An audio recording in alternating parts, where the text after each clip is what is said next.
Конечно, очень важно подготовить себя, свою душу к тому, чтобы мы могли воспринять эту Божью благодать. Смысл заключается в том, что мы были, приняв эту милость от Бога, уже стали не ложными исполнителями.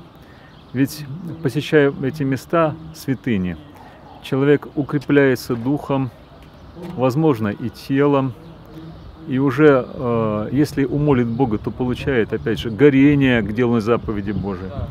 И если и человек до паломничества немощный был, ему казались какие-то проблемы жизненные или же какие-то скорби, то видит, что это уже ничего. Конечно, разные люди бывают. Кто чего ищет? Кто ищет благополучия, может семейного, может устроения жизни своей, а кто ищет горнего, вышнего мира, тот, конечно, получает значительно больше. Человек правильно внутри расставит себе акценты, что он ищет, то тогда тогда и Господь дает то, что ему полезно.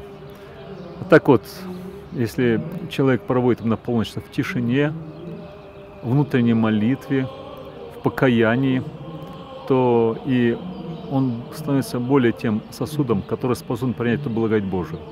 Все зависит, конечно, от нашего этого волепроизволения и этих тонких акцентов нашего настроения, чего мы хотим.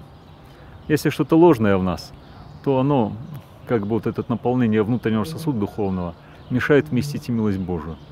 Будем хотеть доброго не по человеческому рассуждению, а евангельскому, то Господь дает человеку, который способен это вместить и возрастить в себе. Какой пример можно привести? Только на примерах угодников Божьих. Например, святителя Николая, Иоанна Златоустова, мученика Василиска. Святых можно приводить много, но, наверное, это достаточно. Помоги всем, Господи, следовать Христу.